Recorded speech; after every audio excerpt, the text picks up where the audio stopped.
ہے اہل علم علماء کے درمیان، اور وہ یہ ہے کہ صلاۃ التسبیح کی کیا حقیقت ہے۔ ایک استدلال یہ پیش کیا جاتا ہے، اگرچہ وہ روایات جن میں یہ نماز ثابت ہوتی ہے سند کے لحاظ سے تو ضعیف ہیں، لیکن اگر دین کے مجموعی مزاج، عبادات کی حیت اور درایت کے نقطہ نظر سے دیکھا جائے تو ان روایات کو قبول کیا جا سکتا ہے۔ آپ کی نظر میں صلاۃ التسبیح کیا کوئی نماز ہے جو اس کی خاص نوعیت کی شکل، اس کے اعمال و اذکار ہیں، ثابت ہے؟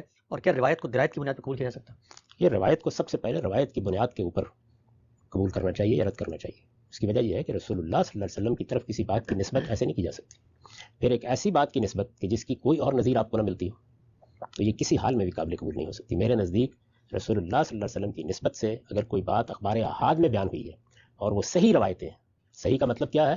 یعنی محدثین کی اصطلاح کے مطابق جو صحت کا معیار ہے وہ اس پر پوری اترتی ہیں، اس کے بعد نسبت قبول کی جائے گی۔ یعنی اب آپ کو یہ کہنے کا حق ہے کہ یہ بات رسالت مآب صلی اللہ علیہ وسلم کی نسبت سے بیان ہو سکتی ہے۔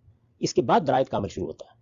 یعنی اگر کوئی روایت اس معیار پر پوری اترتی ہے لیکن ہم اس کے ٹیکسٹ کو یا اس کے متن کو دیکھتے ہیں تو یہ معلوم ہوتا ہے کہ یہ تو قرآن کے بالکل خلاف ہے، یہ معلوم ہوتا ہے کہ یہ سنت ثابتہ کے خلاف ہے، یہ معلوم ہوتا ہے کہ علم و عقل کے مسلمات کے خلاف ہے، تو اس کو بھی قبول نہیں کیا جائے گا۔ پہلی چیز یہ ہے کہ رسول اللہ صلی اللہ علیہ وسلم کی نسبت سے چونکہ ہمیں متنبع کیا گیا ہے، آپ نے فرمایا ہے کہ میری طرف کسی جھوٹ کی نسبت نہیں ہونی چاہیے۔ کوئی کام آپ کو اجتہادی طور پر کرنا ہے تو عقلی استدلال کریں، لیکن عبادات کے معاملے میں تو عقلی استدلال ہو ہی نہیں سکتا۔ یہاں تو حضور کی نسبت ہی سے کوئی چیز دین بنے گی، تو ان روایات کی کوئی حقیقت نہیں۔ یعنی اگر آپ محدثانہ نقطہ نظر سے دیکھیں تو ان کا ذکر بھی کسی صاحب علم کی زبان پر نہیں آنا چاہیے، اور کسی دینی عمل کے بارے میں یہ خیال کرنا کہ اس کا یہ فائدہ ہوتا ہے، اس کو فلاں فلاں لوگوں نے اختیار کیے رکھا ہے، یہ بالکل بے معنی استدلال ہے۔ یہاں سب سے پہلا سوال اس کا اس بات ہے۔ ہمارے دین میں یہ نہیں ہے کہ ہم کوئی فلسفہ بنا کے پیش کر دیں گے۔ قرآن مجید کا اس بات کیسے ہوتا ہے؟ اجماع اور تواتر سے۔ سنت کا اس بات کیسے ہوتا ہے؟ اجماع اور تواتر سے۔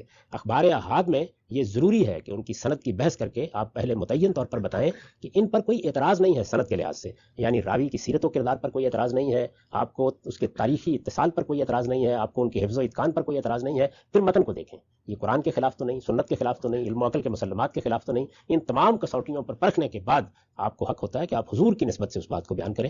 تو اس وجہ سے میں تو اس کو کسی حال میں بھی ادنیٰ درجے میں بھی قبول نہیں کر سکتا۔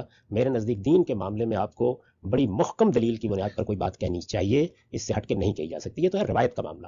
درایتاً بھی ہمیں جو نماز سکھائی گئی ہے، جو آداب بتائے گئے ہیں، حج کے مناسک بتائے گئے ہیں، اس میں کسی جگہ بھی یہ طریقہ اختیار نہیں کیا گیا کہ 10 مرتبہ یہ کریں اور یہ کریں۔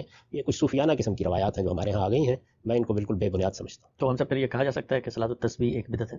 دیکھیے، جب کوئی آدمی کسی روایت سے استدلال کر رہا ہو تو اس کے استدلال کی غلطی واضح کی جاتی ہے۔ بدعت کسی چیز کو اس وقت کہا جاتا ہے جب بغیر استدلال کے کوئی آدمی محض یہ کہہ کر کوئی بات پیش کرے کہ ایک اچھی بات ہے، میری طرف سے قبول کر لیجیے۔